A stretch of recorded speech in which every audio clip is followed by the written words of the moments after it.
Hi friends, write in the comments what city you are from. Perhaps you also had similar stories. It is very interesting to know what happened in your corner of the world. If you enjoyed it, don't forget to like it, share your thoughts or stories in the comments, and subscribe to the channel. There are more exciting and unexpected stories ahead. All characters and events described in this story are fictitious. Any resemblance to real people or events is purely coincidental. Do not judge strictly. In downtown Austin, where glass skyscrapers reflected the setting sun, painting the streets copper and gold, Ethan Caldwell sat at his desk in a corner office on the 24th floor, surrounded by an array of screens on which lines of code flashed like the pulsating threads of the digital world. Tall and erect, with a neatly trimmed beard with streaks of gray, he exuded the calm focus of a man who had long ago made concentration an art. His eyes were a cool gray, penetrating, never missing a mistake, never missing a glitch, and his fingers, slender and deft, were putting the finishing touches on a complex algorithm for the cybersecurity startup he had co-founded with Rachel a decade ago. Rachel Morgan, his partner, was a woman of rare combination of mathematical rigor and artistic imagination. With her bright brown curls, often pulled back into a messy bun, and her expressive hazel eyes, she brought energy and unpredictability to their work together. It was she who came up with the innovative neural network architectures that made their company an industry leader. At 42, Ethan was a man whose life seemed as flawlessly calibrated as a program fine-tuned to the last line. His workday was structured down to the minute. Each morning began with a jog along the Colorado River, and in the evenings he invariably returned to a cozy house in the upscale Tarrytown neighborhood, a light gray two-story cottage with large windows and a garden filled with jasmine and magnolias. There, Claire, his wife, was waiting for him, a woman with a radiant smile and a quiet confidence in her voice that could make anyone feel needed. Her dark chocolate-colored hair fell in waves around her shoulders, and her movements were graceful. A former local theater actress, she now taught high school drama and often put on home performances with her children, turning their living room into a stage. Their 15-year-old daughter Maya, with her father's eyes and a frown that suggested she was thinking hard, was a gifted schoolgirl who won computer science competitions and dreamed of one day starting her own startup. She wore black hoodies emblazoned with the logos of hacker conferences and blogged about cryptography. And the youngest, 11-year-old Noah, had an open, slightly absent-minded look and a habit of asking unexpected questions about the stars, about death, about the meaning of words. He loved to draw maps of imaginary worlds and believed that one day he would find a portal to another world behind the old oak tree in the yard. With his work done, Ethan leaned back in his dark gray leather chair, feeling a slight sense of accomplishment, like a runner crossing a finish line. Outside, the sky was slowly turning from amber to cobalt. The clock showed 5 p.m. earlier than he expected. The trip to San Antonio had ended sooner than planned, and now he could return home to surprise his family. Rain pounded the windshield of his electric car as Ethan drove through the bustling streets of Austin, where neon signs for coffee shops and music clubs winked through the water. He loved the city, its energy, its ambition, its ability to combine technological advancement with casual charm. In his mind, he was already planning the weekend, a stroll through Zilker Park, where Maya could get excited at the robotics exhibit and Noah could skateboard along the paths, laughing so hard his freckles seemed brighter. Ethan imagined Claire watching them with her usual grace, sipping coffee from her favorite ceramic mug. The image warmed him, like a warm Texas evening after a thunderstorm. He turned into Tarrytown, where their white-walled, wide-windowed two-story house stood guard among oak trees, like a guardian of domesticity. The light from the windows poured in soft gold, promising warmth and familiar rituals. Dinner, conversation, laughter. Ethan parked, grabbed his backpack, and walked up the cobbled path to the front door, feeling the fatigue of the business trip dissolve into anticipation. He turned the key quietly, hoping to catch his family off guard. Maybe Claire was reading a magazine in the living room, the kids arguing about what TV show to watch. Inside, the house greeted him with the scent of the jasmine candles Claire lit every night and the soft music blaring from upstairs. Not the classical she usually favored, but something modern with a pulsating beat that struck Ethan as slightly odd. He set his backpack by the door, took off his sneakers, and called, "Claire, I'm home." There was no response, only the music continued, a little louder now. Ethan smiled. She must have her headphones in, planning another event, or the kids had captured her attention. He walked up the stairs, his hands sliding along the smooth wooden banister, polished by years of marriage. The door to their bedroom was ajar, and a thin sliver of light fell into the dark hallway, cutting through the darkness like a razor. Ethan stepped closer, opening his mouth to announce his return, when Claire's voice stopped him like an electric shock. She was on the phone. Her tone was light, almost playful, but with an unfamiliar edge that Ethan had never heard in her voice directed at him. "He's so predictable, Derek," she said, laughing. "A walking ATM. A few more months and I'll be free, with half his company in my pocket." Ethan froze, his foot frozen on the threshold. His heart pounded like a trapped bird. He didn't make a sound. Instincts honed by years of data analysis and negotiations kept him in the shadows. Claire sat on their bed, her back to the door, oblivious to him. She twirled a strand of her chestnut hair around her finger, her voice filled with confidence and a strange triumph. "No, he has no idea," she continued. "He thinks I'm still in love with him. Can you imagine, after all these years?" She snorted. "He comes home, kisses me on the cheek, like some professor from a 50s movie. Doesn't even look, doesn't see who I really am." Someone on the other end of the line said something, and Claire giggled, stretching out on the bed in a lazy, almost cat-like motion. "Of course, I play my role. Mother, wife, support. Oh, how tired I am of this mask, Derek. But just a little bit more and that's it. I'm free and with you. Yes, of course with you." A short pause. Then a whisper, a little more intimate. "You haven't changed your mind, have you? When it's all over, you'll be there?" The voice on the phone answered. Ethan couldn't make out the words, but Claire laughed again, softly, contentedly. "I knew you would say that. That's why I started all this. You are a breath of air, and he is dust in my throat. It's his own fault he is always at work. Even when he is around, he is not there. He hasn't looked at me the way you do for a long time. I deserve better." She paused for a second, then added almost dreamily, "I can already imagine it. You, me, a house by the ocean. Maya, of course, will rebel. She is all like him, stubborn as a bone. But Noah, he will follow me. He is soft. He needs warmth. You will become a good father for them.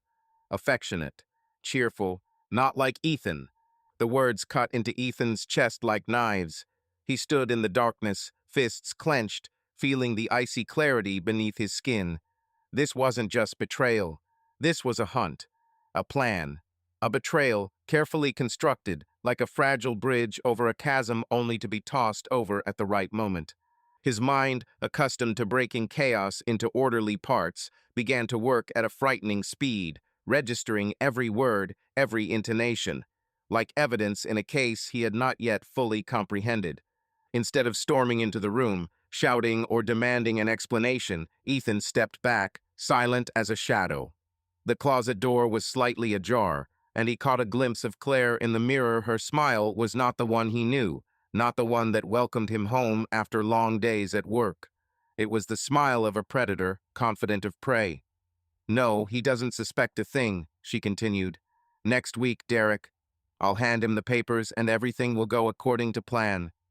Ethan took another step back, his sneakers making no sound on the soft carpet. He went downstairs, picked up his backpack, and walked out of the house, closing the door carefully so the lock wouldn't click. He got into his car and sat still, staring at the rain-slicked pavement until his breathing evened out. Claire's betrayal wasn't an affair. It was a systematic destruction of everything Ethan considered his life. She didn't just want to leave. She wanted to take his work, his future, his children, rewrite their history as if he were just a means to her ends. But Ethan Caldwell was not a man to be moved by emotion. He solved problems, found vulnerabilities, built defenses. He started the engine and decided to drive for an hour across town before returning home, as if he had just arrived. He would kiss Claire on the cheek, hug Maya and Noah, act as if nothing had changed. Because Ethan wasn't reacting, he was planning. The rain had picked up, pounding the roof of the car, but already a structure was forming in his mind, the first draft of what would become his most complex project. An hour later, Ethan returned, deliberately slamming the car door loudly so that his steps on the driveway sounded confident. "I'm home," he shouted, hanging the keys on a hook next to the family photographs, in which the four of them still seemed to be one. Claire appeared in the hall, her silky champagne dress flowing as flawlessly as ever, her smile the same it had been for 15 years of their marriage. But Ethan saw her differently now, blank, like an interface hiding malicious code. "You're early," she said, walking down the stairs, and her light kiss on the cheek was as cold as the rain outside the window. "Finished sooner than I thought," Ethan said, forcing a smile. The storm was raging inside him, but his face remained calm, like the surface of water before a hurricane. "Dad!" Noah burst out of the living room, his skinny arms wrapping around Ethan in a burst of pure, unadulterated joy. Ethan scooped up his son, holding him tightly as if the hug could save them both from the future. "Hey, buddy, did you miss me?" "Yeah," Noah nodded seriously. "Mom said we can order tacos today. Can we? Please?" Ethan laughed, nodding, and for a moment the anxiety subsided. "Sure, only if you eat at least some broccoli. Even if it smells like socks," Noah made a face. "Especially if it smells like socks," Ethan winked. "Then okay, just with cheese." At that moment, Maya appeared, more reserved, but with a spark of pleasure in her eyes. She was wearing a t-shirt with the MIT logo and holding a tablet with an open code editor. "Hey, Dad, how was your trip? Productive?" she asked, adjusting her dark hair, which was pulled back into a loose ponytail. "Very," Ethan said, hugging her. He noticed how she had grown, almost as tall as Claire, but there was a depth in her eyes he hadn't noticed before. Perhaps she felt something changing, too. "How's your robotics project going?" he asked, wanting to hear something normal, something real. "Last week, Ashley and I rewrote the algorithm for controlling the manipulator. Now it can sort objects by weight and color. The reaction is almost 40% faster." Maya's eyes lit up with enthusiasm. "Wow, that's impressive. Are you already thinking about a patent?" "Ashley wants to apply. I'm not sure, but maybe it's worth a try." Maya shrugged, but there was a hint of pride in her voice. "Of course it's worth it. I'll help you with the paperwork," Ethan promised. Claire came closer and put her hand on his shoulder. "The tacos will be here in half an hour. I ordered the same sauce you like. You still like it, right?" Her voice was almost solicitous, but Ethan caught the slightest hint of testing. "Yes," he said quietly, without looking at her. "Still the same taste." He looked at the children, at the cozy room, lit by the soft light of the lamps, and felt determination rising in his chest. He didn't know yet what he would do, but he knew one thing. Now he looked more carefully, and saw deeper. At dinner, Ethan played his part to perfection. He laughed as Noah recounted a scene from his comic, asked questions about school, pretended not to notice Claire surreptitiously checking her phone under the table. He studied her, this woman who wore his wife's face, but now seemed alien, her movements too precise, her smile too measured. Later, after the kids had gone to bed, Ethan locked himself in his home office, opened his laptop, and began not to work, but to plan. His fingers hovered over the keyboard, then began to type not code, but notes, names, dates, assumptions. Derek Vance, divorce plans, company stock. Each word was a step toward something he couldn't yet name, but already sensed a war he was not going to lose. The laptop screen illuminated his face in the dark room, reflecting not pain or anger, but determination, cold and sharp as a blade. The rain outside was dying down, but inside Ethan, a storm was brewing, one he was about to direct with the precision of a programmer who knows how to rewrite the source code of reality. The morning at the Caldwell house began with the usual chaos that Ethan Caldwell usually found calming. Sunlight streamed through the wide windows of their Terrytown home, reflecting off the polished oak floor of the kitchen, where Maya was fiddling with the toaster, trying not to burn her breakfast, her brow furrowed, and Noah was sitting at the table, doodling another superhero with skateboard wings in his notebook. The smell of freshly brewed coffee mingled with the bacon Ethan was frying in a pan, trying to look like his usual self, a caring father, a loving husband, a man whose life hadn't just started falling apart 12 hours ago. But inside, he was churning, like a processor overloaded with tasks. Claire's words he'd overheard, walking ATM, half his company, Derek, you're more fun, pulsed through his head like a virus he hadn't yet learned to neutralize. Ethan was a master of control, though, and his face remained calm, almost serene, as he flipped the bacon. Dad, the toaster is acting up again, Maya complained, slamming her dark ponytail down on the device. She was wearing her favorite knit t-shirt, dreaming of going to college in a few years. Ethan looked at her, and for a second his heart clenched with love and fear. How would he protect her if Claire really decided to take everything, including the kids? Try turning it off and on again, he advised, trying to keep his voice even. And don't hit him, it's not his fault you're in a hurry. Maya rolled her eyes but complied. You sound like tech support, she muttered, but the corners of her lips twitched into a smile. Noah looked up from his drawing. Dad, can I go to the skate park after school today? They put in a new ramp. They say it's awesome. His eyes, bright as the Austin morning sky, were hopeful. If you finish your homework before lunch, then yes, Ethan replied, setting the plate of bacon on the table.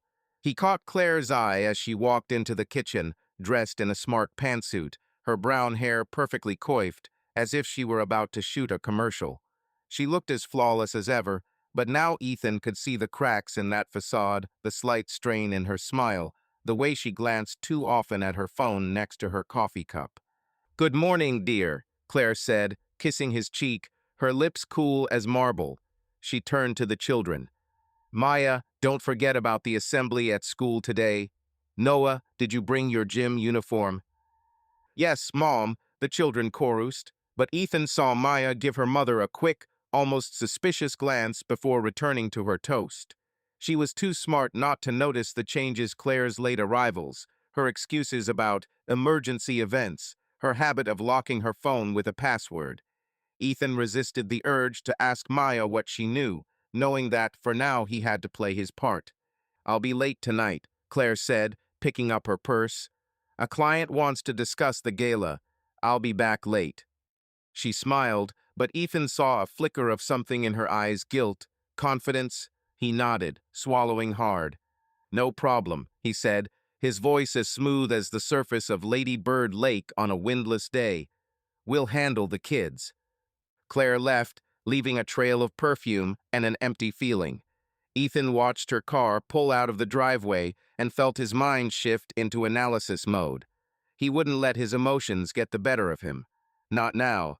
He drove Maya and Noah to school, listened to them chat about their friends and classes, and then headed to his office in downtown Austin, where the glass walls reflected the city's dynamic rhythm. In the office, Ethan closed the door to his office, something he rarely did.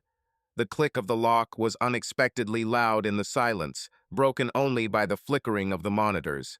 He sat down in the chair, ran his hand over his face, as if wiping away everything that had happened in the last 24 hours, and dialed a number. Ratch, I need your advice, he began, trying to keep his voice casual. Is it urgent? Rachel's voice on the other end of the line was businesslike as always, but with a subtle note of alarm. I want to update my will, just in case. What do you know about protecting assets? Well, in case of divorce, for example.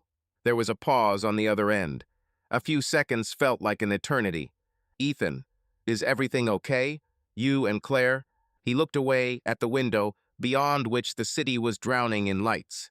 Just planning for the future, he answered evasively.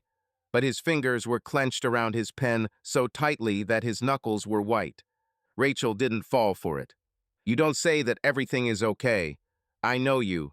You sound like a man who just got punched in the stomach. It's not that dramatic, Ethan said, but his voice betrayed him. It sounded muffled. I just want to make sure that if something happens, everything is under control. For the kids. Rachel exhaled slowly, as if trying to contain her emotions. Okay, here's what I know. If you have a prenuptial agreement, it can protect your stocks and personal assets, but only if it's done correctly and hasn't been contested. We have an infidelity clause, right? Yes, there is. You insisted then, he paused. Thank you for that. I thought then that you were just playing it safe. I always play it safe, she replied softly, especially when I see that you're head over heels in love and blind to the obvious. Sorry, but that's how it was.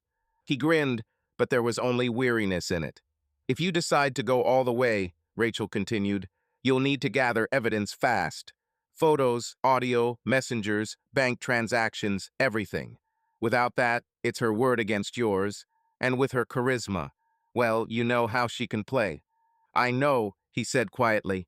Ethan, Rachel softened her voice. You're not alone in this. I'm here. If you need me, I can put you in touch with my personal lawyer. She's a shark, but the kind that bites silently and accurately. He nodded, even though she couldn't see. Yeah, thanks, Ratch. It's just hypothetical. Hypothetically, of course, she chuckled, but there was determination in her voice. But if it becomes reality, I'm on your side. Always have been, even when you didn't notice. Ethan was silent for a long time. Then he only said, I noticed everything. I just thought that I had a family, that everything was right. Sometimes what's right doesn't come right away, she replied. And sometimes it comes with the bitter truth. He closed his eyes and clutched the phone tighter. I'll call you back once I talk to the lawyer. Waiting, and take care of yourself, Ethan. Your children need you more than anyone. She hung up, and he sat in the darkness, where for a moment there was not a threat but clarity. A completely different game was beginning. The conversation with Rachel gave Ethan his first hint of a strategy. He opened his laptop and began digging through their joint finances, checking Claire's credit card statements. His eyes narrowed as he noticed regular spending at restaurants and boutiques she'd never mentioned, and, more importantly, parking charges at a luxury condo in South Congress, a place Claire had claimed never to have visited. Ethan copied the data into an encrypted file he called simply Analytics. This wasn't just a betrayal, it was a system, and he was going to take it apart. That evening, back home, Ethan helped Noah with sketches for his comic. The boy enthusiastically talked about his hero who could fly on a skateboard, and Ethan, listening, drew a completely different picture in his mind, how he would collect evidence against Claire. Dad, why are you so quiet? Noah suddenly asked, his pencil hovering over the paper. Ethan forced a smile. Just wondering how your hero would handle an army of robots. Maybe he needs a laser. Noah beamed. Exactly. A laser on a skateboard would be awesome. As Noah ran off to get more pencils, Maya walked into the kitchen, holding her laptop. Dad, can you look at my code? The robot keeps tripping up, and I can't figure out what the bug is. Her voice was businesslike, but Ethan noticed her glance at the empty space at the table where Claire usually sat. Sure, let's figure it out, he said, sitting down next to her. While they were debugging the code, Maya suddenly said without looking up, Mom's gone again. She's been disappearing a lot lately. Is that normal? Ethan froze, his fingers hovering over the keyboard. She's got a lot of work, he replied carefully. Event planning is no joke. Maya chuckled, her gaze sharpening. Yeah, work. Or something. She didn't elaborate, but Ethan knew his daughter was seeing more than she was telling. He resisted the urge to question her, knowing he had to keep his cards close to his chest for now. The next day, Ethan decided to make his move. He stopped at a coffee shop on South Congress, a popular spot for local startups and hipsters to discuss everything from blockchain to barbecue. After ordering an espresso, he overheard the two baristas behind the counter. Heard Derek Vance is on the bender again, one said, polishing the machine. They saw him at the bar yesterday with some hot chick. Word is he's building a new complex, but half the investors are already running. They smell like rats. "This Vance is a walking scam," the second chuckled.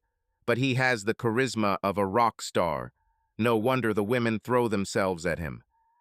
Ethan took a sip of coffee, hiding a smile.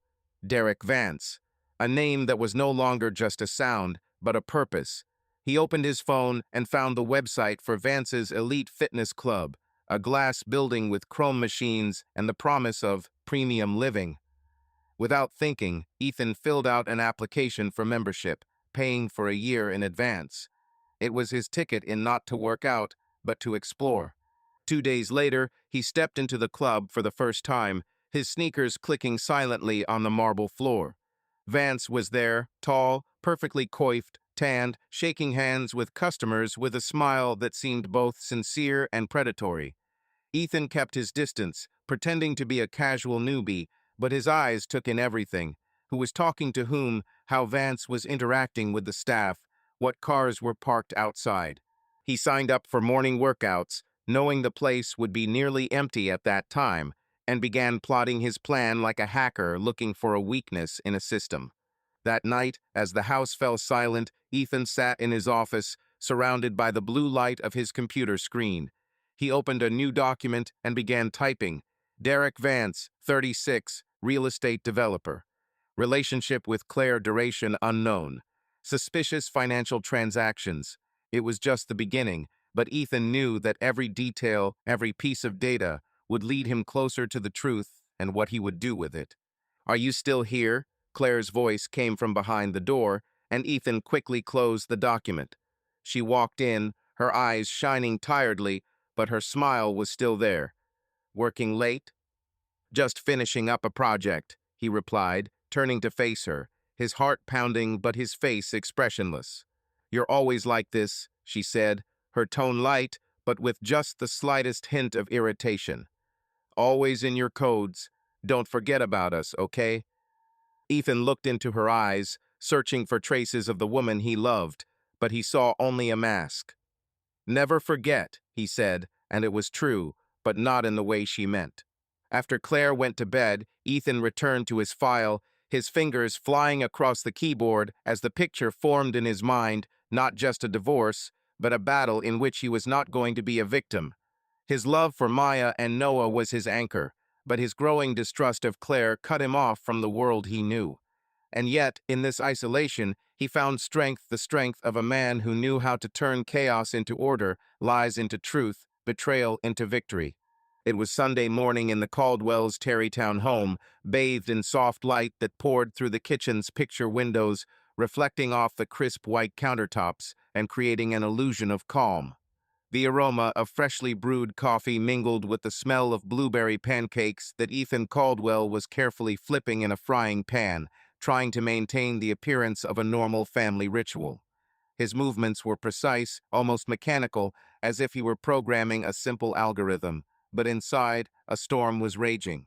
For 7 days, Ethan had lived a double life: a caring father and husband on the outside, a strategist gathering data and building defenses on the inside. He had stayed up all night, checking financial reports, Claire's phone logs, her routes, and each new piece of information strengthened his resolve. Today, he felt, something was going to happen. Claire had been too quiet these past few days. Her smiles seemed forced and her glances were evasive, like someone preparing to jump. Maya sat at the table, leafing through a programming textbook, her dark hair pulled back into a messy bun and her wire-rimmed glasses slid down her nose. She was mumbling to herself as she worked on a robotics problem, and Ethan couldn't help but smile at her expression of concentration, just like his own as he worked. Noah, wearing his favorite superhero t-shirt, was doodling in his notebook, humming the theme song to the latest cartoon they'd watched together. His freckles were brighter in the morning light, and Ethan felt a twinge of pain at the thought of how Claire's betrayal might affect his innocence. He pushed it down, focusing on his pancakes and setting the plate down on the table. "Hey, team, breakfast is ready," he called, trying to sound cheerful. Maya looked up from her book, raising an eyebrow. "You seem a little too energetic today, Dad. Did you sign a new contract?" she teased, but her tone was warm. "Just nice to see you," Ethan replied, setting down the pitcher of orange juice. Noah, put down your pencil or the pancakes will get cold. Noah sighed, but obediently closed the notebook. Can I add chocolate syrup? Please. His eyes lit up with hope.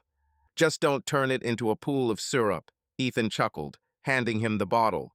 He turned to the stove to get another shot when he heard Claire's footsteps. She walked into the kitchen, dressed in a silk blouse and skinny pants, her makeup immaculate as always, but she was holding an inviting yellow envelope that immediately caught Ethan's eye. His heart skipped a beat, but he kept his eyes open as he continued to plate up the pancakes. Good morning, Claire said, her voice even but with a slight tremor that Ethan caught immediately. She looked at the children. Maya and Noah, could you go play upstairs? I need to talk to Dad. Maya froze, her spoon of syrup hovering in midair. What? She asked, her gaze darting between her parents. Is this something serious? Just grown-up stuff, honey, Claire replied, her smile as taut as a string. You're welcome. Noah looked at Ethan for confirmation. Ethan nodded, trying to remain calm. It's okay, guys. Go ahead, I'll call you when we're done. Maya stood up slowly, her eyes lingering on the envelope in Claire's hands, and Ethan watched as her lips pressed into a thin line. She took Noah's hand, and they walked upstairs, leaving behind a silence broken only by the ticking of the wall clock. Ethan turned to Claire, his face as unreadable as a screen on standby. So, what is this? He asked, pointing to the envelope. He already knew the answer, but he wanted her to say it herself. Claire sat down at the table, placing the envelope between them, her fingers tapping the paper twice, as if beating out a nervous rhythm. We need to talk, Ethan, she began, her voice firmer, but with a carefully concealed sense of unease. She took a deep breath, as if steeling herself, and blurted out, I'm in love with someone else. I don't want to live with you anymore. These are divorce papers. The words hung in the air like smoke after a gunshot. Ethan watched her, his eyes unwavering, but inside he felt something breaking not his heart, but the illusion he had taken for reality for so long. He expected resistance, tears, anger, but instead his mind worked with the cold clarity of a processor processing a critical task. He already knew about her plans, about Derek, about her intent to take half of his company, and he was ready. I see, he said quietly, reaching for his coffee. He took a slow sip, watching Claire over the rim of his mug. Her eyes widened, clearly expecting a different reaction, screams, questions, pleading. Aren't you surprised? She asked, her voice shaking, and Ethan noticed her fingers tightening around the edge of the envelope. I'm surprised it took you so long, he replied, his tone even, almost indifferent. He held out his hand. Let's see. Claire hesitated, but then pushed the envelope toward him. Ethan opened it, pulled out the papers, and began leafing through them, his eyes quickly scanning the legalese. He had already consulted with Mark, his lawyer, last week, under the guise of reviewing contracts. Mark, a seasoned lawyer with a sharp mind and a touch of gray hair, had immediately identified the key clause in their prenuptial agreement. Claire's infidelity had canceled out her rights to a significant portion of her assets, including Ethan's company stock. What's more, Ethan had already moved his personal savings into escrow accounts and frozen their joint credit cards, leaving Claire with only minimal access. He had been prepared for this moment like a chess player who has calculated 10 moves ahead. Are you serious? Claire leaned forward, her voice sharpening. You're just going to sign? No talking, no questions. Ethan pulled out a pen, an expensive, engraved one, a gift from Claire for their 10th anniversary, and began signing each page, initialing where required. His hand was steady, not a tremor. You want freedom, Claire. Here it is, he said, without looking up. Claire stared at him, her face pale, the confidence she'd walked into the kitchen beginning to fade. That's it? You won't even ask who he is? Why? Ethan finished signing, folded the papers neatly, and slid them back toward her. I know enough, he said, his voice as cool as the morning wind over Lady Bird Lake. He stood, picked up his mug, and headed to the sink to rinse it out. The sound of the water drowned out the silence, but he could feel Claire's eyes, a mixture of confusion and irritation. "You're unbearable," she blurted out at last, her voice breaking. "You're always so unfeeling, like you don't care." Ethan turned, drying his hands on a towel. "If you need my desperation to make you feel better, I'm sorry, Claire. I don't have it." He paused, looking her straight in the eye. "I'm assuming you're moving today?" Claire opened her mouth, then closed it, clearly unprepared for such directness. "Yes," she said finally, standing and clutching the envelope. "Tomorrow. I've already rented a loft downtown." "Okay," Ethan nodded. "We'll tell the kids together. Tonight." Claire frowned, her fingers fiddling nervously with the strap of her purse. "You want to do it that quickly?" "They deserve to know," he replied, his tone brooking no argument. He turned toward the sink, signaling that the conversation was over. Claire stood there for a moment longer, then her heels clicked on the hardwood floor, retreating toward the living room. Ethan gripped the edge of the counter, allowing himself one brief moment of weakness before locking his emotions away. Water ran over his hands, cool and cleansing, a reminder that the game was just beginning. By midday, Ethan was in Mark's office in downtown Austin, where the glass walls of the conference room reflected the bustle of the city. Mark, in a sharp suit, was leafing through the divorce papers Ethan had brought home right after breakfast. His eyebrows rose higher as he read. "You signed them without a single objection?" Mark asked, leaning back in his chair. "Ethan, that's brave. Most men in your position would have made a scene." "I'm not the majority," Ethan replied, his voice calm but firm. He sat up straight, his hands on the table, like a man ready to negotiate. "What do you say? Are we in a good position?" Mark smiled, his eyes flashing with professional excitement. "More than that. The infidelity clause in your prenuptial agreement is a gold mine. If you have proof of her affair, and I can see from your face that you do, she's not getting anything beyond what she had before the marriage. The company shares, the house, all yours, and judging by these papers, she didn't even bother to read them properly before she handed them to you." Ethan nodded, his fingers tapping on the table. "I started collecting data. Phone calls, credit card statements, her movements. She frequents the condo on South Congress. I'm sure that's where she's at." Mark whistled. "You didn't waste any time. Okay, keep documenting. If we prove a long-term relationship, the judge will tear her claim to shreds. What about the kids? Do you want full custody?"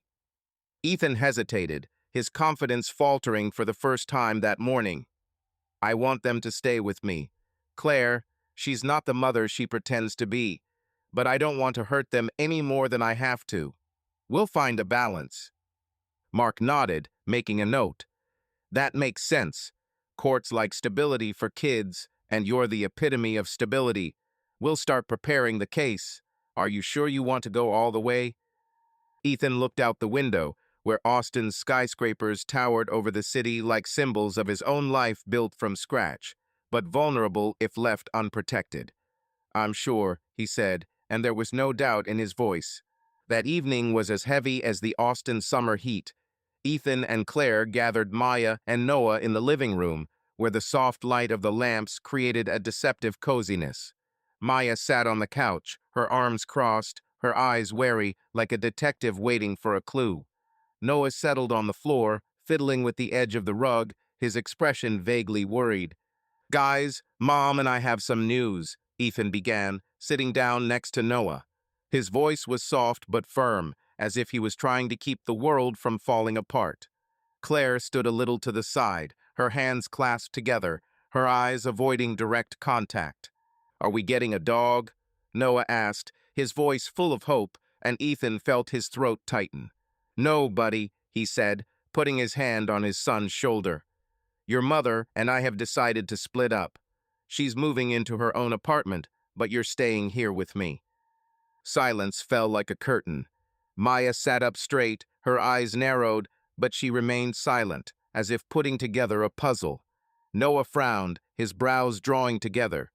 "Like the divorce?" he asked, his voice shaking. Yes, Claire confirmed, her tone artificially soft. Sometimes adults realize that they're better off apart, but we'll still be a family, just differently. Why? Noah's voice grew louder, his eyes glistening with tears. Is it because of me? Did I do something? Ethan immediately leaned in, hugging him. No, Noah, it's not you. It's not Maya. This is adult stuff, and Mom and I will sort it out. None of this is your fault. He looked at Claire, expecting her to back him up, but she just looked away, her lips trembling. Maya finally spoke, her voice cold as steel. It's about that guy, right? The one you're always on the phone with. Her words hit like lightning, and Ethan saw Claire flinch. Maya, it's not that simple, Claire began, but her daughter interrupted. Don't lie to me, Mom. I'm not blind. Do you think I don't see you whispering at night? Or leaving for your meetings? Maya stood up, her hands clenched into fists. You leave us for some guy, and all you can say is adult stuff. Claire turned pale, her hands shaking. Maya, please, you don't understand. I understand enough, Maya snapped, turning and running out of the room, her footsteps echoing loudly on the stairs. Her bedroom door slammed like a gunshot. Noah began to cry into Ethan's shoulder. I don't want Mom to go, he sobbed, and Ethan held him tighter, feeling his own heart break. She's not going far, buddy, he whispered, stroking his son's head. You'll see her. We'll make it work. He looked at Claire, expecting her to come over and comfort him, but she stood frozen, her eyes full of tears, but also something else in them, irritation. Victory, Ethan couldn't tell. I'll talk to her later, Claire muttered, backing toward the door. Tell Maya I'll be back tomorrow for my things. She walked away, leaving Ethan with Noah, whose tears were soaking his shirt. Ethan cradled his son until he calmed down, then took him to his room, promising they would watch his favorite cartoon before bed. After checking on Maya, her door was locked, and soft music was playing from inside. Ethan returned to his office. He opened his laptop, but instead of working, he opened his analytics file. His fingers hovered over the keyboard, then began typing. Claire confessed her love to someone else.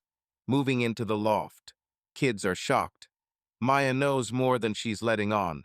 Each word was a step toward his plan, which was becoming clearer. Claire wanted a war, and she would get one, but not the kind she expected. The next day, Claire arrived with a small team of movers to collect her things. Ethan was at work, leaving the house in the care of a neighbor he trusted. When he returned that evening, Claire's closet was empty. Her makeup was gone from her vanity, and her favorite shoes, which she collected like art, were gone. All that remained were family photos on the walls, Noah's drawings taped to the refrigerator, and Maya's robotics trophies lined up on a shelf. This was his home, his family, and Ethan vowed to protect them at all costs.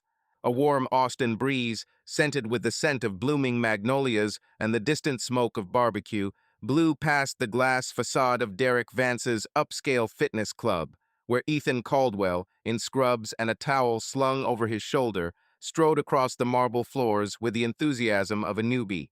The room hummed with upbeat music and the clanking of machines, and the mirrored walls reflected the tan clients whose smiles seemed part of the decor. Ethan had chosen the early morning, when the club was nearly empty, to slip unnoticed into this alien space that he suspected was the epicenter of Claire's betrayal.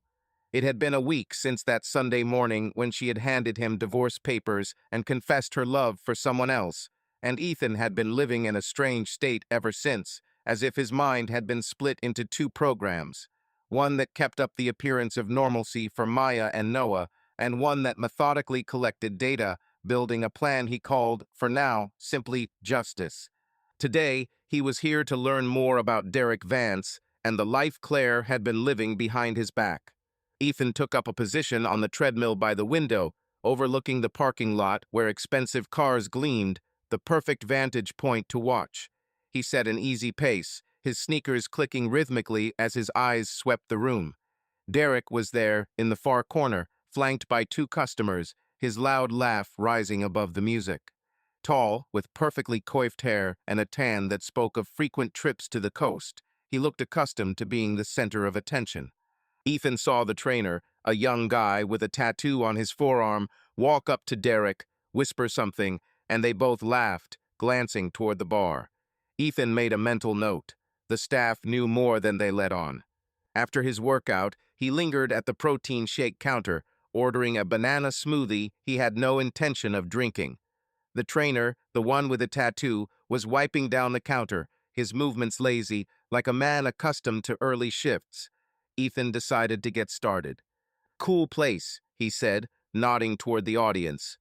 "How long have you been working here?" The guy whose name tag read Tyler shrugged. "About 2 years. The boss knows how to keep up appearances, that's for sure." "Derek, huh? He seems to be the star here," Ethan smiled, trying to keep his tone casual. Tyler chuckled, his eyes twinkling. "Oh, Derek's a walking brand. All the chicks at the club are crazy about him. Well, except for the ones who already know he's not who he says he is." Ethan raised an eyebrow, feigning curiosity. "Seriously? What kind of stories?" Tyler leaned closer, lowering his voice as if sharing a secret. "Let's just say he likes the beautiful and the rich. There was this one, a planner of some fancy parties.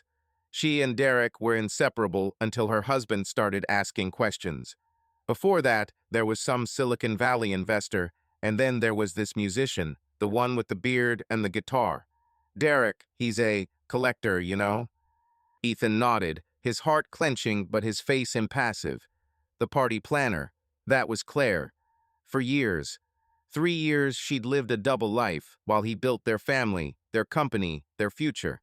He took a sip of his smoothie to hide the way his fingers tightened around the glass. "Sounds like a TV show," he said, forcing a chuckle. "Exactly," Tyler laughed, turning back to his rag. "But Derek always gets out of it. He's got talent." Ethan thanked him and left, his mind already processing the new information. Claire wasn't just cheating, she was part of a pattern Derek had been weaving for years. The investor, the musician, how much longer, and how far had her lies gone? The question he'd been afraid to ask, but which had been growing inside him like a shadow, now demanded an answer. What if the children? He pushed the thought away, but it came back, insistent, like a bug in the code that couldn't be ignored. The next day, Ethan sat in a sterile room at a medical clinic in North Austin, the smell of hand sanitizer mingling with the low hum of the air conditioner. He held 2 plastic bags containing Maya and Noah's toothbrushes, which he'd taken from the bathroom while they were at school. His heart was pounding, but he forced himself to focus on the form the receptionist was filling out. A paternity test. The words felt foreign, like they belonged to someone else, another life. He didn't want to do this, but after talking to Tyler, after realizing that Claire had been lying for years, he couldn't help but check. Not for himself, but for Maya and Noah. If the truth was cruel, he needed to know to protect them. "The results will be in 3 days," said the receptionist, a young woman with a kind smile. "We'll send them to your email, encrypted, as you requested." "Thank you," Ethan replied, his voice quiet but firm. He walked out of the clinic, got into his car, and spent a few minutes just staring at the steering wheel, feeling the world around him shrink. He turned on the radio to drown out the silence, but even the upbeat tune couldn't dispel the chill that had settled in his chest. 3 days passed like an eternity. Ethan continued his role, driving Noah to the skate park, helping Maya debug the code for her robotic arm, cooking dinners where the three of them laughed at stupid jokes. But every night, after the kids fell asleep, he checked his email, expecting the email that would ruin everything. Claire, now living in her loft in downtown Austin, called a couple of times, but Ethan kept the conversation short, citing his busy schedule. Maya refused to talk to her mother, her anger sharp as a blade, and Noah, on the other hand, asked when he could visit, and Ethan promised to arrange a meeting, even though the thought of it caused him pain. Finally, on the evening of the 3rd day, with the rain pounding the Caldwell's windows like an alarm, Ethan sat in his study. The lamplight cast soft golden spots on the walls, unable to dispel the chill that penetrated the very core of his thoughts. The whole house was asleep or pretending to be asleep. The rustling of the leaves outside the window and the dull thud of the raindrops on the sill seemed to echo what was happening inside him. His fingers hovered over the keyboard. He took a deep breath, then typed in the password, short but meaningful, a name that had once meant everything to him. The screen wavered, revealing an encrypted file. The results were as clear as a death sentence. Probability of paternity, 0% for Maya. Paternity probability, 0% for Noah. Lines without emotion, without doubt. Cold as a scalpel blade. None of the children were biologically his. Ethan leaned back in his chair. For a moment, he felt nothing. Even the shock seemed foreign, only silence, thick and viscous as oil, filled the room. It took a few minutes for the realization to set in. Claire had lied to him more than once. Not by accident. More than once. He opened the next folder, the notes he'd collected over the last few days. Copies of messages, clippings of phone calls, fragments of correspondence recovered from cloud storage. He found an old photo from a vacation in Colorado of Claire beaming against a lake, holding Noah. On the back of his copy was a note in her hand. Finally found myself. At the time, he thought it was about family. Now he knew it was about the freedom she found in deception. He started reading her messages. You know, he doesn't even look me in the eye when he talks about feelings, like a bot. But with you, I'm real. If you only knew how easy it is to control him. He is afraid to disturb the order. I just smile and he believes again. Sometimes I think that I even feel a little sorry for him, but then I remember how you look at me. Every word was a needle. Every name was a nail. She hadn't just betrayed him, she had lived a double life. Smiling at the table, baking pies, discussing school with teachers, and at the same time building a world in which there was no place for him. A world in which he was an extra. He slowly closed the laptop. There was nothing in his soul. No anger, no tears. Only a precise, surgical clarity. Everything he considered his was a lie, carefully constructed like a perfect false facade. Family, children, home, dinners in the garden, late-night conversations, all this turned out to be a theater where he played his role, not knowing that the script was written by another pen. Ethan stood up and walked to the window. The rain continued to fall, silently, stubbornly.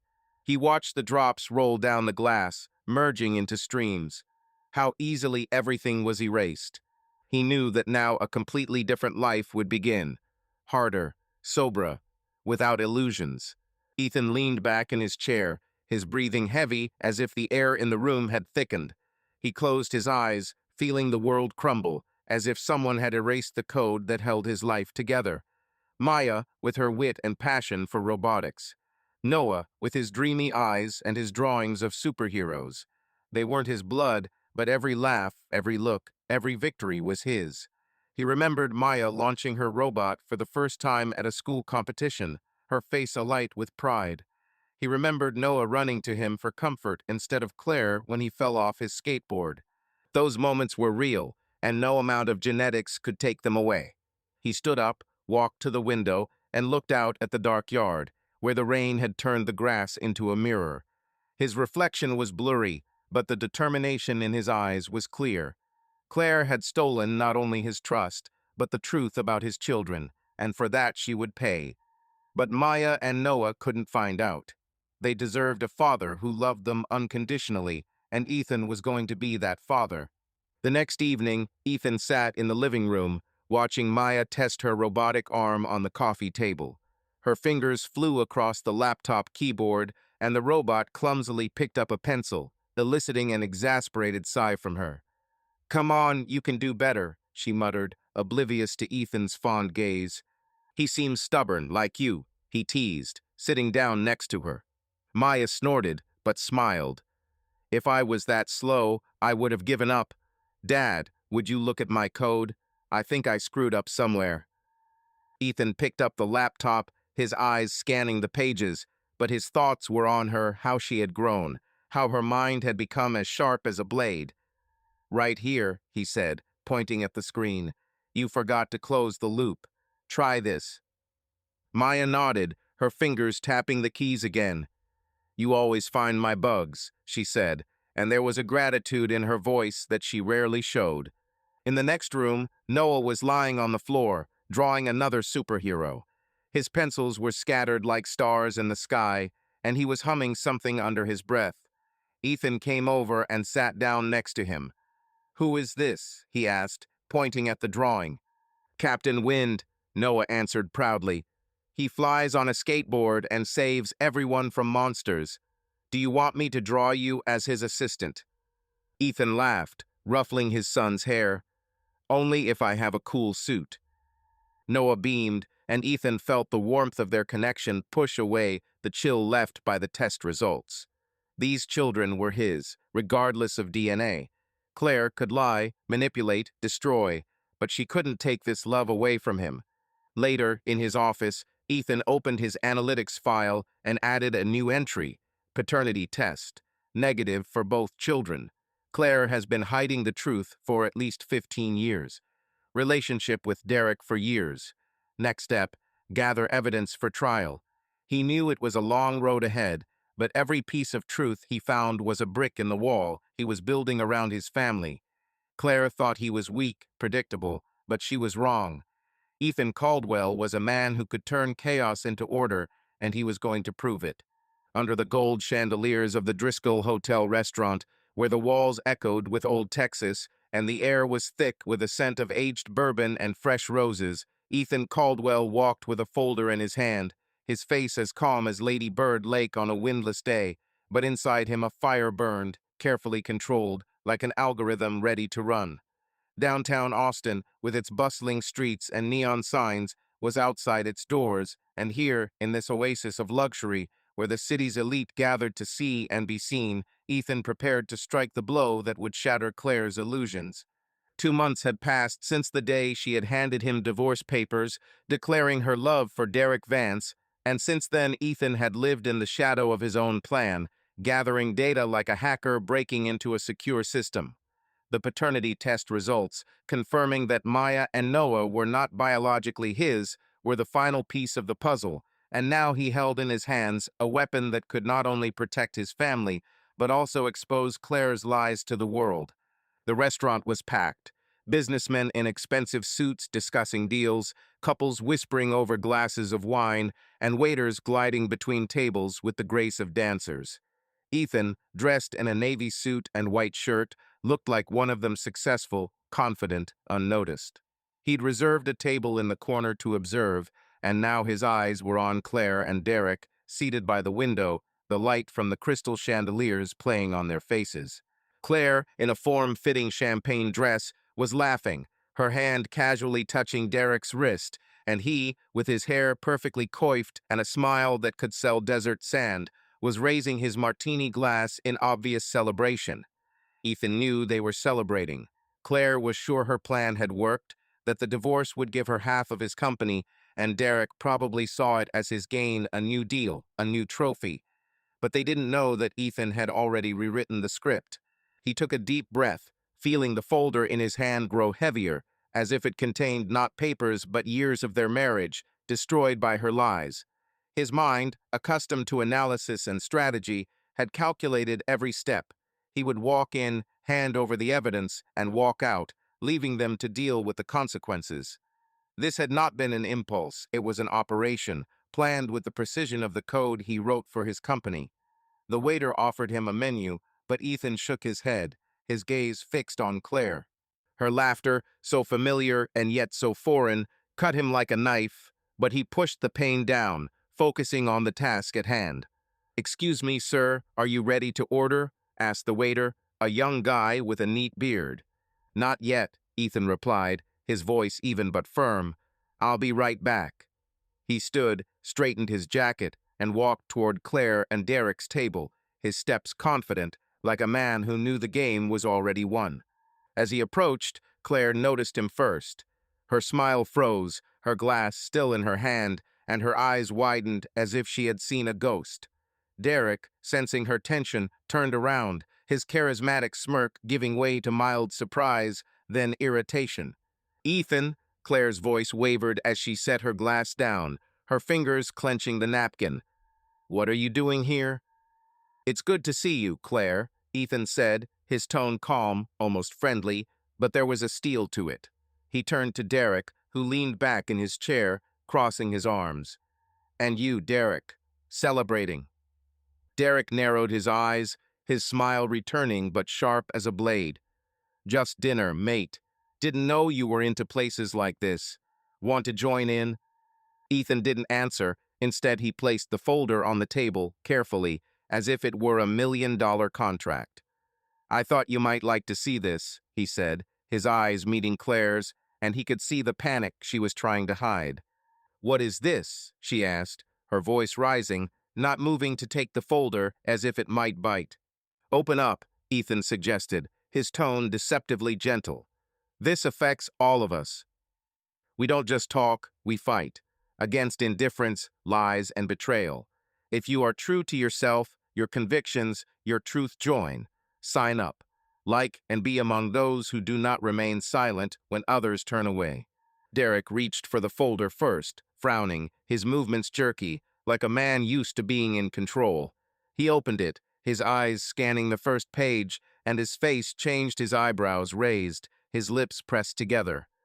"A paternity test," he muttered, then looked at Claire, his voice rising.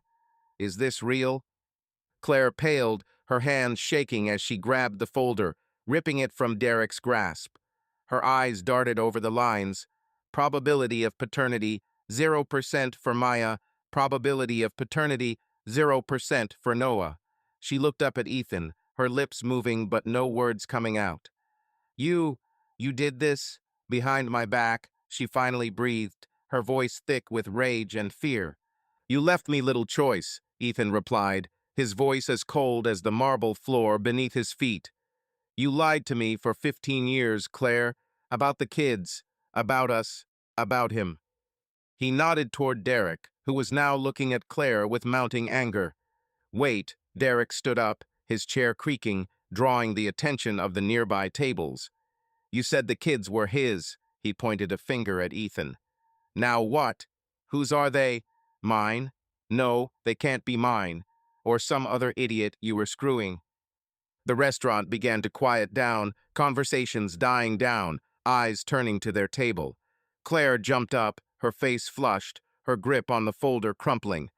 "Derek, it's not true. I didn't know." Her voice broke, and she turned to Ethan, her eyes sparkling with tears. "How could you? That's mean, Ethan, to bring that up here in front of everyone." "Lo," Ethan stepped closer, his voice steady, but each word a blow. "Lo is lying about who the father of your children is.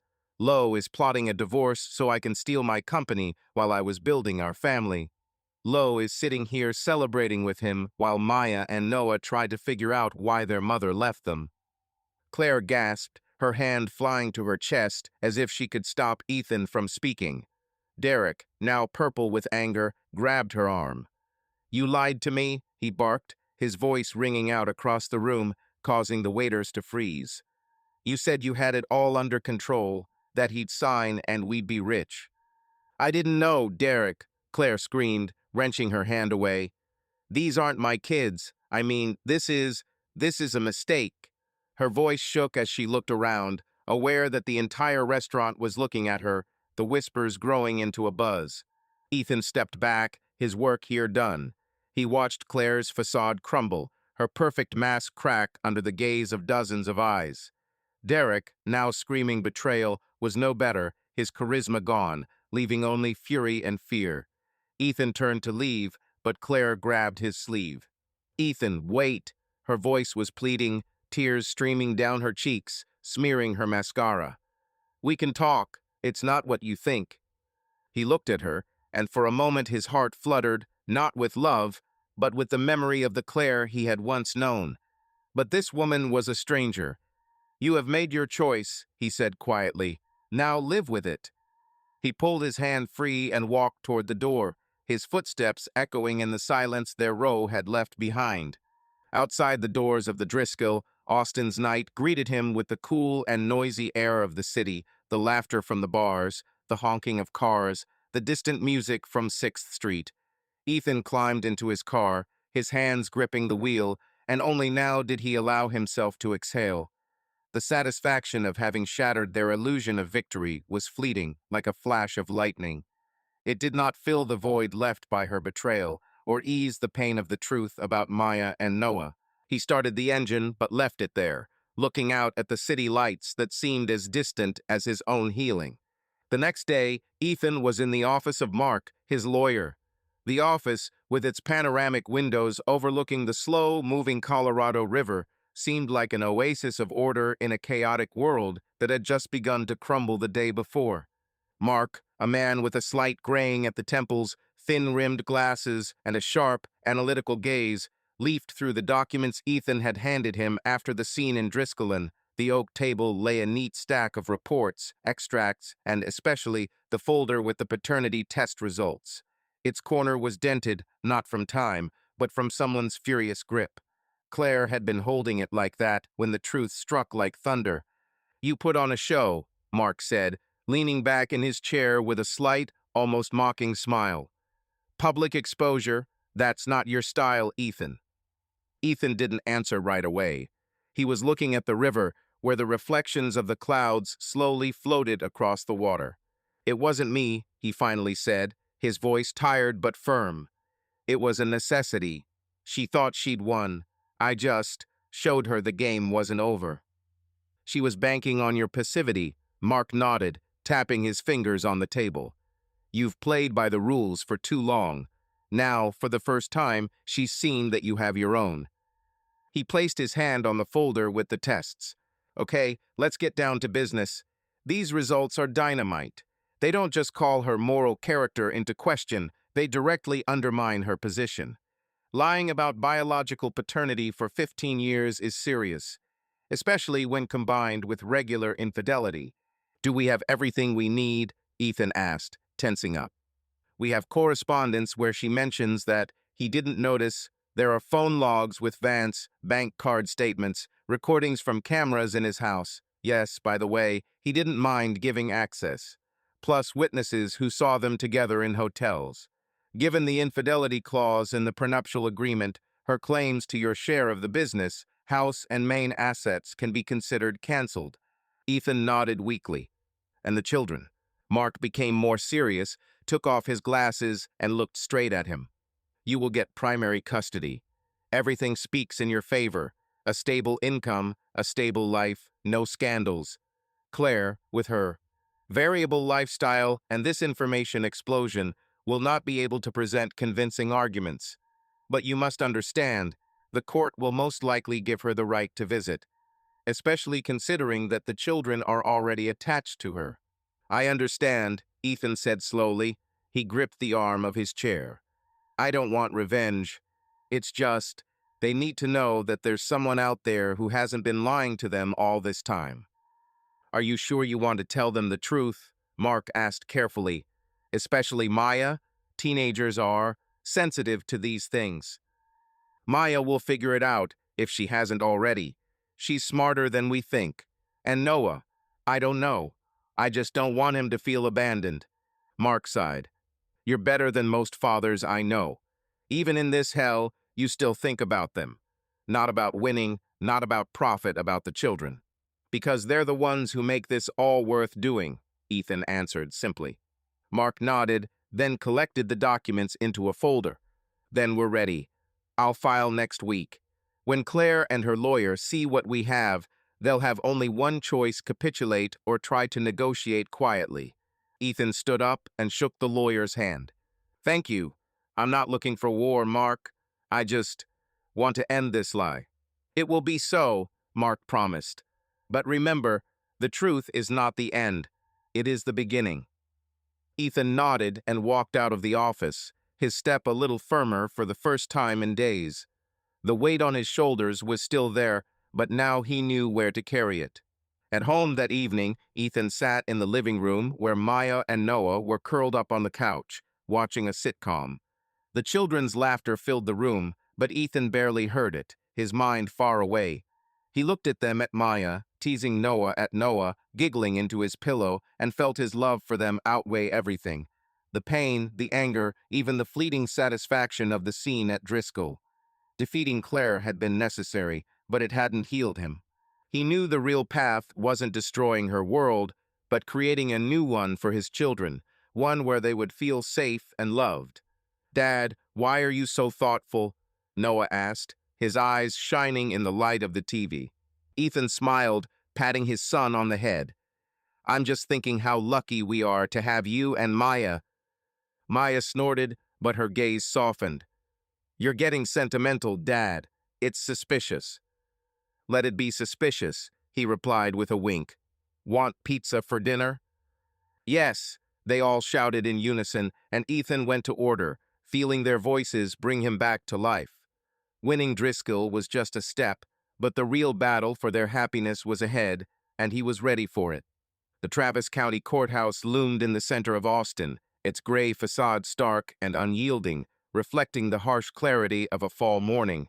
Inside, in a high-ceilinged, wood-paneled courtroom permeated with the scent of old paper and varnish, Ethan Caldwell sat on the bench, his hands in his lap, his gaze fixed on the judge's table where his family's fate would soon be decided. It had been a month since the night at the Driscoll, where he had publicly exposed Claire's lie by handing her and Derek Vance a folder containing the paternity test results that confirmed that Maya and Noah were not biologically his. Since then, Ethan had lived in the rhythm of trial preparation, gathering evidence with a meticulousness that would make any programmer debugging critical code envious. His lawyer, Mark, insisted that the case was bulletproof, but Ethan, whose analytical mind was used to anticipating all risks, couldn't shake the slight tension that squeezed his chest, like an invisible algorithm testing the system for strength. The courtroom was half empty. A few reporters, a few curious onlookers, and lawyers whose whispers echoed through the vaulted ceiling. Claire sat across from him, her face, once radiant with confidence, now pale, her eyes dull and ringed with dark circles. She avoided Ethan's gaze, her fingers fiddling nervously with a strap of her purse, and her lawyer, a young man in an overly shiny suit, whispered in her ear, but his confidence seemed forced. Ethan noticed that Claire was no longer wearing her favorite gold earrings, the ones he'd given her on their 10th anniversary, and the detail stung him, a reminder of how far they'd come from the life he'd thought was his. The judge, a woman with gray curls and a piercing gaze, walked into the courtroom, and the whispers died down. She opened the case file, her glasses glinting in the lights, and the trial Ethan had been waiting for with cold determination began. Mark, sitting next to him, pushed a stack of documents toward him: Claire's phone records, her credit card statements, a timeline of her visits to Derek's condo, the results of a paternity test. Each piece of evidence was a brick in the wall Ethan was building to protect his home, his company, and, most importantly, Meyer and Noah. "Mr. Caldwell, your attorney has presented a compelling case," the judge began, her voice firm but not unsympathetic.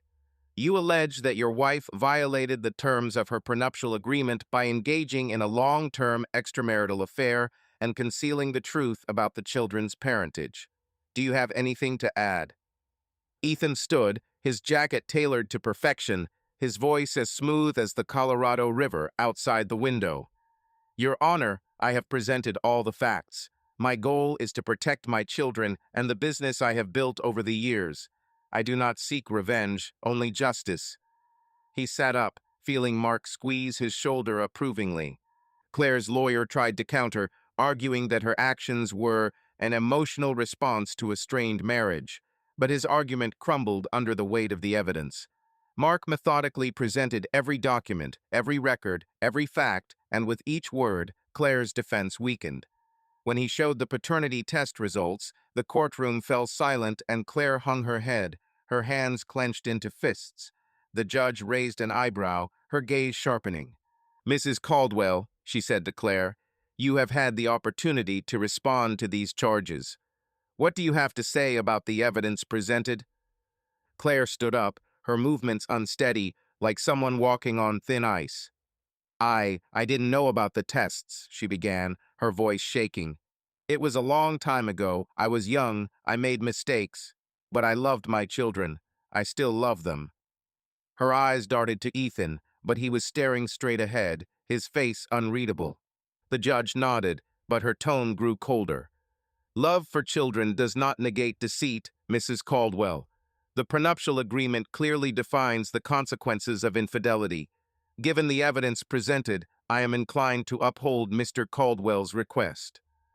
After a short recess, the judge announced her decision. Her voice echoed through the courtroom like a verdict. Based on the prenuptial agreement and the evidence presented, I award Ethan Caldwell full control of the marital home, the shares of his company, and primary custody of Maya and Noah Caldwell. Claire Caldwell retains visitation rights, but her financial claims are denied. She is awarded minimal damages equivalent to her personal savings at the time of the marriage. Ethan exhaled, his shoulders relaxing slightly, but there was no joy. He watched as Claire buried her face in her hands, her shoulders shaking, and the lawyer tried to whisper something, but she waved him off. The room began to empty, the reporters rushing to write down headlines, and Ethan sat there, feeling the bitter taste of victory. Mark patted him on the back. "We did it, Ethan. You got everything you wanted." "Not everything," Ethan said quietly, his gaze fixed on Claire, who now stood by the exit alone, her figure smaller than he remembered. "The children have lost the mother she should have been." Mark nodded, his eyes softening. "Go home, Ethan. They're waiting for you." Outside the court, Claire was waiting for him, her eyes red from crying, her makeup, always flawless, now smudged. She took a step toward him, her voice hoarse, almost pleading. "Ethan, please talk to me. I didn't mean for it to end this way. I'm not who you think I am." Ethan stopped, his hand hovering on the doorknob. He looked at her, and for a moment he saw the Claire of 20 years ago, laughing, her eyes twinkling, dancing with him at their wedding under the Austin stars. But Claire had been a mirage. "You made a choice," he said, his voice quiet but firm. "I can't change it for you." He turned and walked away, leaving her standing in the cold wind that blew leaves across the sidewalk. Without the financial cushion she had hoped for, Claire soon found herself in a cheap motel on the outskirts of Austin, where neon signs flickered through the thin curtains and the smell of damp permeated the air. Derek Vance, her rock for the past few months, had cut off contact as soon as word of her court defeat reached him. Worse, his own world was beginning to unravel. The IRS had launched an investigation into his financial dealings following an anonymous tip Ethan had sent through a secure server, masking his trail with the same precision he'd used to write code. Ethan took no pleasure in it, but he knew that Derek, like Claire, would have to face the consequences of his actions. Later that evening, Ethan returned to his house in Terrytown, where the light from the windows spilled onto the lawn, promising warmth and peace. Maya and Noah were home, their voices drifting from the living room, where they were arguing about what movie to watch. Ethan smiled as he took off his jacket, but his smile faded as Maya came into the hallway, her eyes serious, almost adult. "Dad, can I talk?" she asked, crossing her arms. Her dark hair was pulled back into a high ponytail, and her robotics club t-shirt was slightly wrinkled. "Sure," Ethan replied, pointing toward the kitchen. "What happened?" They sat down at the table, and Maya looked at him, her gaze as direct as a laser. "I found the trial footage online. Everything you imagined. About Mom, about Derek, about the tests." Her voice wavered, but she continued. "I know we're not yours, by blood, but you still fought for us. Why?" Ethan felt his throat tighten. He'd been expecting this conversation, but he didn't think it would happen so soon. "Maya," he began, his voice soft but firm, "you and Noah are my children, not because I gave you life, but because I chose you. Every morning, every night, every time you show me your robot or Noah draws his hero. This is my family, and I won't let anyone ruin it." Maya nodded, her eyes shining, but she blinked quickly, forcing back tears. "You did the right thing, Dad. She deserved it. I'm mad that she let us down like that." Ethan reached out, squeezing her hand. "You have a right to be angry, but don't let it define you. You're stronger than she is." Maya smiled, weakly but sincerely. "Thank you, Dad. I'm proud of you." Ethan felt a warmth in his chest, but their conversation was interrupted by Noah running into the kitchen, his eyes full of worry. "Dad, is it true that Mom is bad?" he asked, his voice shaking like a leaf in the wind. Ethan dropped to one knee to be level with his son. "No, Noah, she's not bad," he said, choosing his words carefully, as if he were navigating a minefield. "She made mistakes, big mistakes. But she's still your mom, and she loves you. We just live different lives now." Noah frowned, his freckles looking brighter against his pale face. "But why isn't she here? I miss her." Ethan hugged him, feeling his son's small hands cling to him. "I know, buddy. We'll find a way for you to see her. I promise." He looked at Maya, who stood silently, her eyes full of understanding, but also pain. Later, after the kids had gone to bed, Ethan sat in his office, staring at his laptop screen, his analytics file open, now nearly complete. He added one last entry. "The trial is over. The victory is complete. Claire is in a motel. Derek is on trial. The kids are safe, but their trust in their mother is shattered." He closed the laptop, his gaze falling on the photo on the table Maya and Noah laughing at a picnic in Zilker Park. Justice had been done, but there was no joy. Victory had protected his family, but it could not heal the wounds Claire had left in his children's hearts. Ethan knew that the real work, restoring their faith in love and family, was just beginning. Spring was blooming with exuberant energy in Austin, bathing the city in golden light and the scent of jasmine that wafted through the streets on the breeze, mingling with the distant echoes of live music on 6th Street. In the Caldwells' Terrytown home, where oak trees cast shadows across the manicured lawn, Ethan Caldwell stood at the living room window, watching the first rays of sunlight filter through the leaves. It had been 6 months since a Travis County judge had handed down a ruling awarding him the house, the company shares, and primary custody of Maya and Noah, leaving Claire with the meager remains of her life. Ethan had spent the past 6 months rebuilding not the walls or the bills, but the delicate fabric of a family that had nearly torn apart under the weight of Claire's betrayal. His days were now structured around his children. Morning runs along Lady Bird Lake to clear his mind, evenings with Noah laughing at his drawings, and long hours with Maya debugging the code for her robotics projects. But even in this new rhythm, so solid and so fragile, Claire's shadow still lingered, an unwelcome guest, a reminder of wounds that had yet to heal. Ethan turned from the window, his gaze falling on the kitchen table, where Noah, wearing his favorite skateboarding t-shirt, was munching on toast while sketching a new superhero in a notebook. Across from him, Maya was drinking coffee, a habit she'd picked up from Ethan, and scrolling through her tablet, studying the specs for a new microcontroller. Their morning ritual was simple, but Ethan valued it the way a programmer values clean code. There was harmony, order, love. He walked over to the table, pouring himself some coffee from the glass pot. "Hey, Noah, ready for the skate park today?" he asked, sitting down next to him. "I think you can try that turn trick you were talking about." Noah beamed, his freckles dancing across his cheeks. "Seriously? You think I won't fall?" "You'll fall," Maya teased, not looking up from her tablet, but her lips twitched into a smile. "But Daddy will catch you, like always." Ethan laughed, patting Noah on the head. "Maya's right. Falling is part of the process. The key is getting up." Noah nodded, his eyes shining with determination. "Then I'll do it. But you have to make a video, Dad, so I can show my friends." "Deal," Ethan replied, feeling warmth in his chest. "And you, Maya, what about the competition? Is everything ready?" Maya put the tablet down, her gaze growing serious. "Almost. My robot is still stumbling on turns, but I think it's a sensor issue. If I can get it calibrated before Saturday, we'll crush everyone." "That's the mood," Ethan said with a wink. "Want to look at the code together tonight?" "You just want to steal my brilliant ideas," she replied, but her tone was warm. "Okay, go ahead." Ethan smiled, but his thoughts briefly wandered to Claire.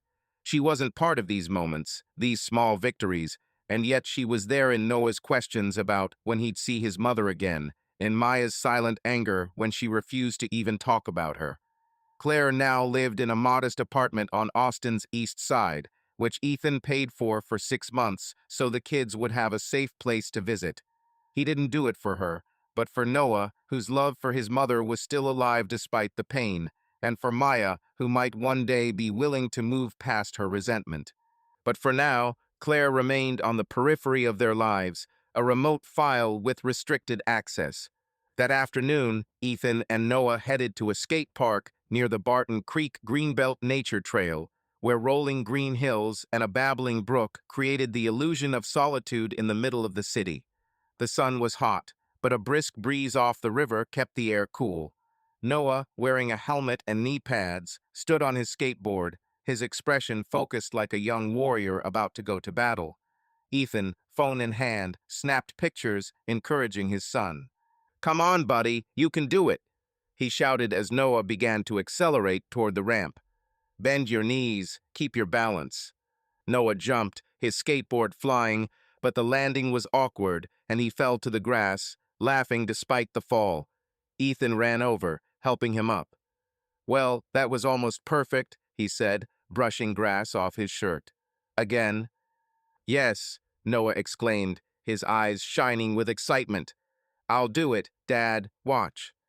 Ethan watched his son race toward the ramp again and felt their bond deepen with each passing moment. Noah was his anchor, his reminder that even in the darkest of days, there was light to be found. Later, as they sat on a bench sipping lemonade from a local dive, Noah suddenly asked, "Dad, is Mom coming to my recital at school? I'm going to read poetry." Ethan froze, his fingers tightening around the plastic cup. "I'll ask her," he said carefully. "But even if she can't, I'll be there, and Maya will be too. We're proud of you, you know." Noah nodded, but his eyes became thoughtful. "I just miss her sometimes, but I don't want her to ruin everything again." Ethan hugged him, feeling his heart clench. "You don't have to choose, buddy. We'll find a way to make it okay." But deep down, he knew that this balance would be difficult, especially for Noah, whose innocence was still struggling with reality. On Saturday, Ethan sat in a crowded auditorium at his school's auditorium for a regional robotics competition. Maya, wearing a black t-shirt with her team's logo, stood at a table, her robot a sleek contraption of metal and wires preparing for a test. Ethan noticed her fingers trembling slightly, but her face was focused, like a chess player about to make a decisive move. He caught her eye and gave her a thumbs up, and she responded with a small smile that quickly turned to businesslike determination. When her robot completed the course without a single mistake, the room erupted in applause.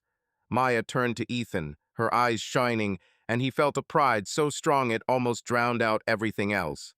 After the awards ceremony, where her team won silver, she ran to him, hugging him so tightly he laughed. "You were incredible," he said, pulling back to look at her. "I knew you would do it." "We were close to gold," she replied, her voice full of enthusiasm. "But next time I'll rip them. Thanks for helping with the code, Dad." "You're welcome," he said, and they headed to the car, discussing how to improve the sensors for the next tournament. These moments were the building blocks of their new reality, and Ethan clung to them like a lifeline. But that reality proved as fragile as glass when a spring storm swept through Austin a few days later, thunder rumbling and rain lashing the windows of the Caldwell house. Ethan was cooking dinner spaghetti and meatballs, Noah's favorite, when the doorbell rang. He frowned, wiping his hands on a towel, and went to answer it, expecting a neighbor to return a forgotten package. But Claire was there. She wasn't the Claire he knew. Her hair, usually in perfect curls, was wet and stuck to her face. Her clothes, a simple t-shirt and jeans, were soaking wet, and her eyes, devoid of makeup, were full of despair. She was shaking, her hands clutching the thin jacket that did nothing to block the downpour. Ethan froze, his hand on the doorknob, his mind instantly switching to analysis mode as if scanning for a threat. "Ethan," her voice was hoarse, almost muffled by the sound of the rain. "Please, I need help. I lost my job. I don't know what to do." He looked at her, and memories flashed before him. Claire in elegant dresses, laughing at social events. Claire making plans with Derek. Claire lying about having children. But she was different now, broken, vulnerable, and it contrasted so sharply with her former polish that Ethan felt a twinge of pity. But he quickly pushed it down. "Why are you here?" he asked, his voice cold but not cruel. He stepped back, letting her in so she wouldn't have to stand in the rain, but kept his distance. Claire stepped into the hall, her boots leaving wet marks on the floor. "I got fired," she said, her eyes avoiding him. "The clinic where I was an administrator, they cut staff. I can't pay my rent. I don't know where to go." Ethan crossed his arms, his gaze hard. "You want money? Or what?" "No," she looked up, her voice sharpening, then softening. "I'm not asking for myself. I'm asking for the kids. Noah wants to see me, I know it. Maya, she hates me, but maybe in time. Please, Ethan, don't throw me out on the street." Ethan was silent, his mind weighing his options like a computer calculating risks. He didn't trust her, couldn't after everything she'd done. But he'd seen Noah miss his mother, and he knew that total estrangement would hurt him more than her presence. Maya was different. Her anger was a wall that Claire was unlikely to breach, but even she deserved a choice. "I'll extend your lease on your apartment for a month," he said finally, his voice level, as if he were dictating the terms of a contract. "But it's not for you, Claire. It's for Noah and maybe Maya if she chooses. Get a job. Do something with your life. But don't expect me to be your insurance." Claire nodded, her lips trembling, but she didn't cry. "Thank you," she whispered. I'll try." Ethan opened the door, the rain still lashing against the threshold. "Go home, Claire, and don't come back here uninvited." She walked out, her figure disappearing into the rain, and Ethan closed the door, feeling his resolve warring with a compassion he didn't want to acknowledge. Later, after the storm had passed, Ethan sat with the kids in the living room, where the TV was playing an old cartoon.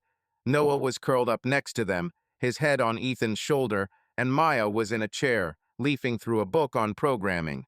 Ethan watched them, his heart aching with love and responsibility. He knew their new reality was fragile, but it was theirs built on honesty, on his promise to be their father no matter what. Claire might be a part of their past, but the future belonged to the three of them, and Ethan was going to make it as strong as the best code he'd ever written. It was a scorching summer in Austin, but the airy halls of Capital Factory, a tech innovation hub where glass walls reflected the city's ambitions, were cool and brimming with ideas. Ethan Caldwell stood by the picture window, his gaze gliding across the skyscrapers, but his mind was on more than code and contracts. It had been nearly a year since a Travis County judge awarded him control of his home, his company, and custody of Maya and Noah, leaving Claire on the sidelines of her own life. Ethan had spent the past year building a new reality from the shards of the old one with his kids, but today he'd stepped outside his comfort zone into a tech meetup where startup founders and designers were sharing ideas about how to change the world. His cybersecurity company was thriving, but Ethan wasn't looking for deals. He was looking for inspiration, a spark that might ignite something inside him beyond his roles as a father and a strategist. The room was buzzing with conversation. Coders in logo t-shirts discussed blockchain, marketers drew charts on whiteboards, and in the corner, a group of designers argued over color palettes. Ethan, in a dark shirt and jeans, had a cup of coffee in hand as he listened to a presentation on neural networks when his attention was drawn to the woman speaking on the small stage. Leila Harper, as her card read, was a graphic designer whose passion for visual storytelling turned data into art. Her voice, warm and confident, wove through her words and her slides, where complex algorithms became vibrant infographics, made the room hold its breath. But it wasn't just her skill that captivated Ethan. Her eyes, shining like the sunset over the Colorado River, held a genuine empathy rare in a tech world where numbers often outshine people. When the presentation ended, Ethan approached her, driven by an impulse he didn't immediately understand. Leela, in a flowing geometric dress, was adjusting her laptop when he spoke. "Your work is impressive," he said, his voice calm but slightly warm. "You make data come alive. That's rare." Leela looked up, her smile open but slightly ironic. "Thanks, but I'm just trying to keep people from falling asleep over graphs. You seem like the type to live in code, huh? Ethan chuckled, feeling her lightness break through his usual reserve. Guilty. Ethan Caldwell, cybersecurity. But I'm beginning to think your designs should be given access to my servers. She laughed, a bell-like laugh that Ethan found himself wanting to hear again. They chatted, moving from tech to Austin, from coffee shops in South Congress to music festivals. Leela was a freelancer who balanced her life between deadlines and spontaneous trips to the mountains, and her energy, so different from his methodicalness, was a breath of fresh air in the stagnant code of his days.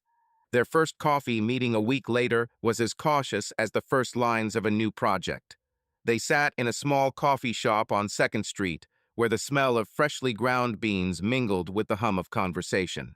Leela talked about her latest project, a branding project for a sustainable energy startup, and Ethan listened, noticing the way her hands gesture as if drawing in the air.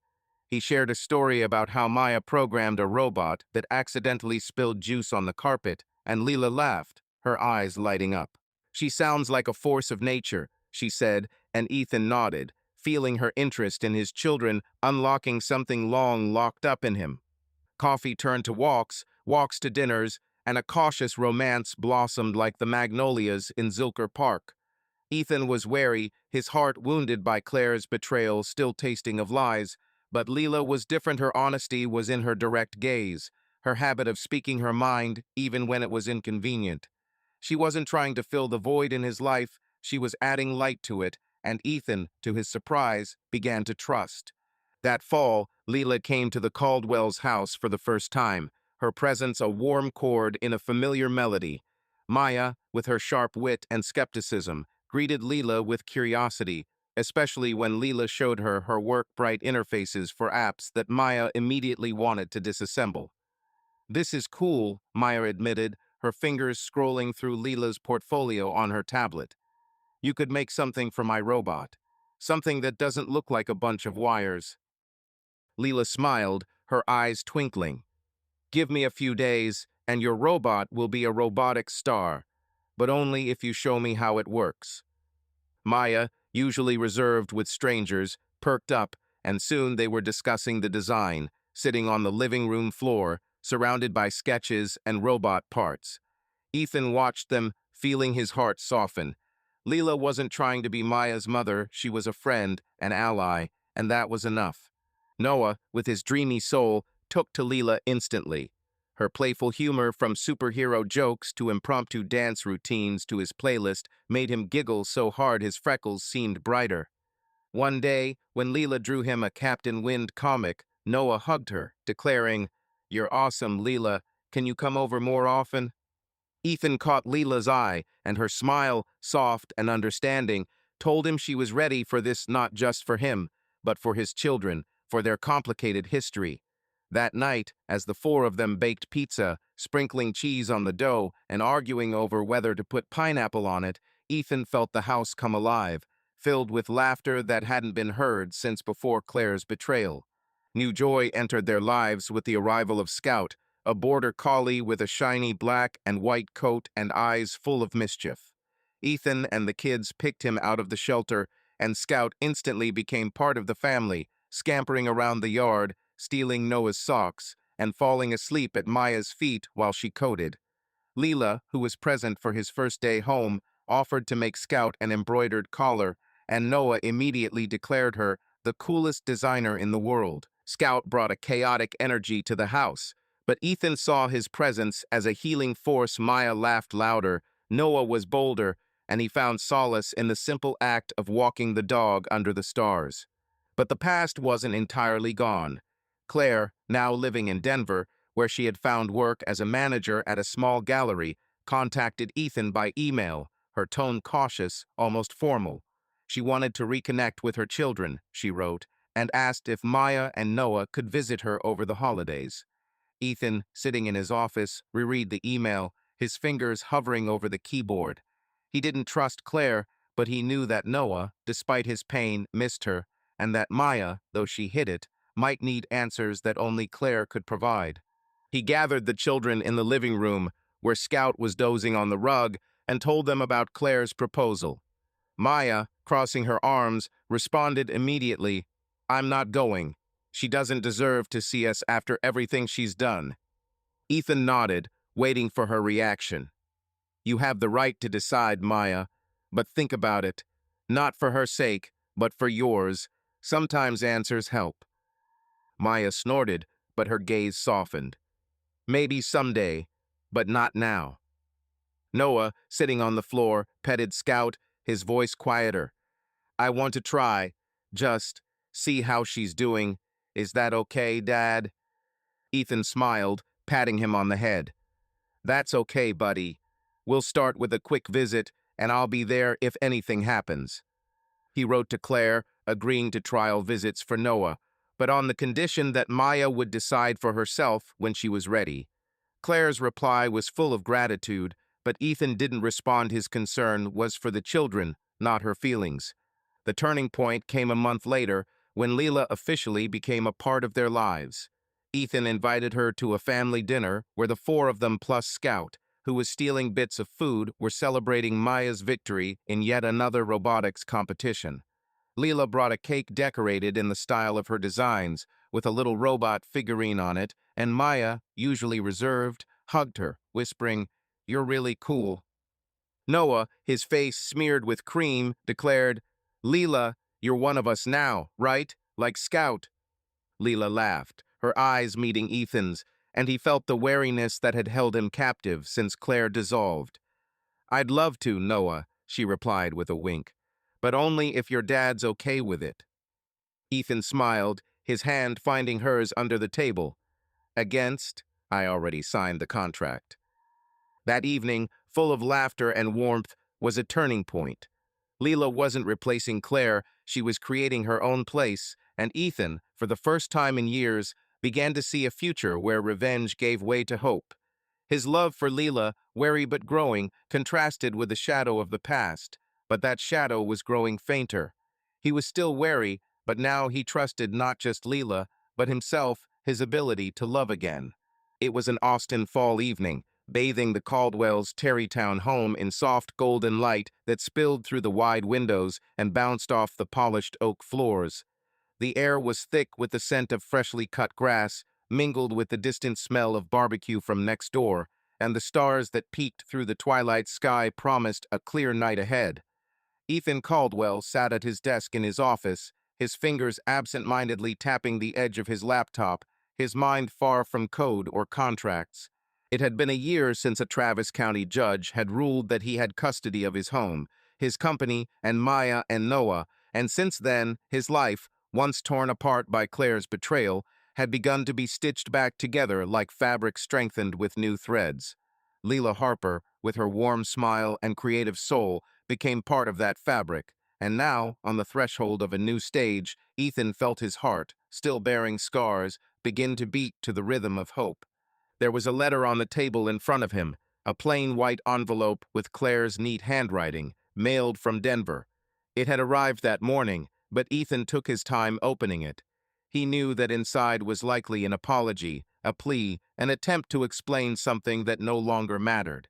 A year ago, he might have torn the envelope open, looking for answers or a reason to be angry, but now his fingers simply slid over the paper, and he tucked the letter into a drawer without opening it. The gesture wasn't about forgiveness or indifference. It was a release, a choice to focus on the future rather than the ruins of the past. Ethan stood, his gaze falling on a photograph on the shelf. Him, Leela, Maya, and Noah at a picnic in Zilker Park, all laughing while Scout, their border collie, tried to steal a sandwich. The photograph was a symbol of their new reality, and it would be even brighter today. Leela was waiting for him in the living room, her hand casually brushing her belly, where in 7 months their baby would be born, their hope, their new light. Ethan had asked her a month ago, at sunset at Barton Creek, and her yes, spoken with a beaming smile, was a moment he remembered as the beginning of a new chapter. The living room was warm and bustling. Maya, now 16, sat on the couch, her laptop open to plans for a new robot, and Leela leaned over, suggesting ideas for the case's design. Noah lay on the floor, doodling in his notebook, his pencils scattered like stars, and Scout dozed at his feet. Ethan paused in the doorway, his heart clenched with a love so strong it was almost frightening. He cleared his throat, getting their attention. "Guys, we have news," he said, his voice warm but with a slight tremor of excitement. Leela rose, her hand finding his, and they stood close, like a team about to make an important announcement. Maya put her laptop down, her eyebrows raised.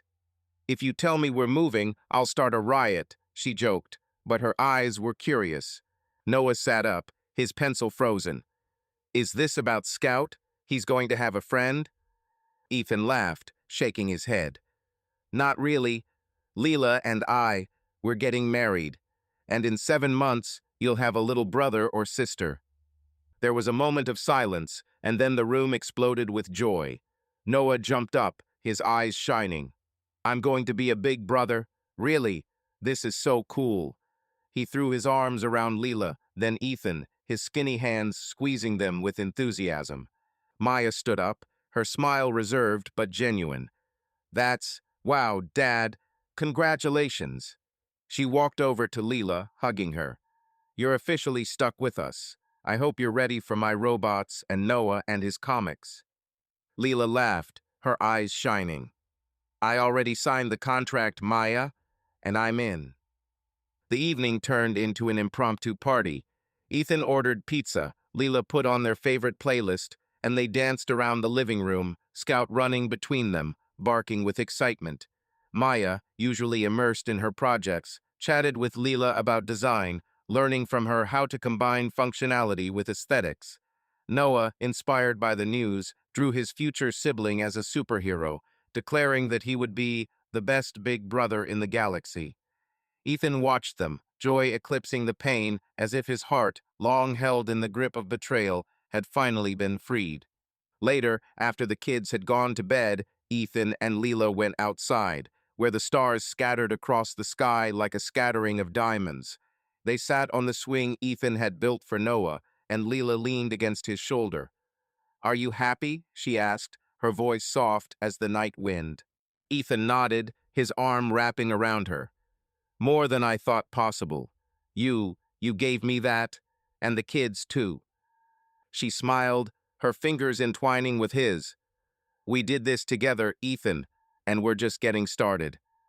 He looked up at the stars, reflecting on his journey, from the shock of Claire's betrayal to the cold resolve of the trial, from loneliness to this new family.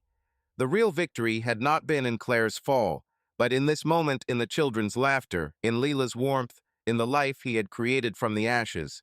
Claire's letter, lying in the drawer, was the last echo of the past, and Ethan knew he would never read it. Not because he hated her, but because she no longer had power over him. In Denver, Claire slowly rebuilt her life. Her gallery job, though modest, gave her stability, and she rented a small apartment with a view of the mountains. She kept in touch with Noah through calls and occasional visits, their conversations filled with his stories of Scout and comic books, but her connection with Maya remained fragile. Maya responded to her messages briefly, politely, but coldly, and Claire, though hurt by the distance, learned to accept it.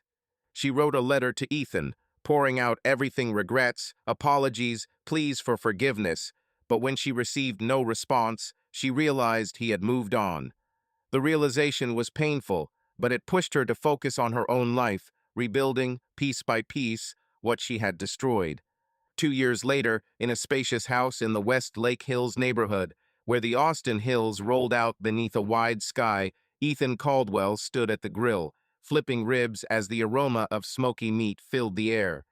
Their new home, surrounded by oak trees and wildflowers, was full of life.